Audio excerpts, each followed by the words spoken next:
షోరూమ్లకు వెళ్తే కొత్త car delivery చేస్తే అది మన సొంత డబ్బులతో డెలివరీ చేసిన కారు అయితే షోరూమ్ వాళ్ళు ఇలాంటి తాళం ఇస్తారు.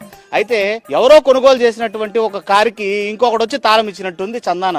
ఇలాంటి తాళాన్ని ఇచ్చి 4 ఏళ్లుగా ఉంటున్నటువంటి ఈ గృహానికి వీళ్ళేదో లబ్ధి చేకూర్చినట్లుగా ఇందులో మరీ ముఖ్యంగా పొల్లిశెట్టి వెంకటమ్మ లబ్ధిదారుని పేరు, పథకం పేరు PMVY. ఇందులో చూస్తే స్పష్టంగా అర్థమవుతుంది 2019-20 సంవత్సరంలోనే కంప్లీట్ అయినట్టు. అంటే వీళ్ళ ప్రభుత్వం వచ్చాక ఏమన్నా ఇది కంప్లీట్ చేశారా? లేదు. ఇందులో 2019-20 సంవత్సరంలోనే కంప్లీట్ అయినట్లు క్లియర్ గా వాళ్ళే మెన్షన్ చేసి ఈ అట్టమొక్కని లబ్ధిదారునికి ఇస్తే నిజంగానే నేను అందుకే ముందుగానే చెప్పాను మీకు, దయచేసి నవ్వకండి, నవ్వు ఆపుకోండి అని చెప్పి కూడా. అన్న ఎన్నేళ్ళు అయింది ఇంట్లోకి వచ్చి?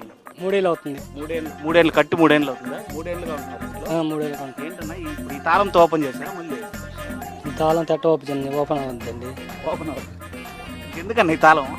దేనికి వాళ్ళు వచ్చారు, చూసుకున్నారు, ఆ బోర్డు చూసుకున్నారు, తాళం మా చేతికి ఇచ్చినారు. జగనన్న హయాంలో మీకు రావాల్సిన లబ్ధి అన్ని సక్రమంగా అండి? అన్నీ అందాయి. ఆయన ప్రభుత్వంలో ప్రతిదీ అందింది. కమ్మి సిమెంట్ మొత్తం కాక కొంచెం అమౌంట్ కూడా మాకు రావడం జరిగింది. ఆ డబ్బులతోనే మేము ఇల్లు కంప్లీట్ చేసుకున్నాం. సో ఇప్పుడు ఈ తాళంతో ఏం చేయాలనుకుంటున్నారన్న? ఈ తాళం వచ్చిన వాళ్ళకి అందరూ చూపించడమే.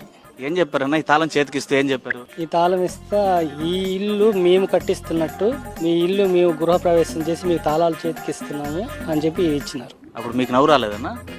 నవ్వే వచ్చింది. ఈ తాళాలు చూసి నవ్వు వచ్చింది. ఎందుకంటే 3 సంవత్సరాలు అయిపోయింది ఇంటికి, ఇప్పుడేంది తాళాలు ఇచ్చేది? ఆల్రెడీ మా గృహప్రవేశం కూడా అయిపోయింది. మాది 2022లోనే అయిపోయింది. ఇప్పుడేంది గృహప్రవేశం అని మాకు నవ్వు వచ్చింది. కానీ మేము ఏం మాట్లాడలేం కాబట్టి మాట్లాడలేదు. నవ్వు ఆపుకుంటున్నావు కదరా.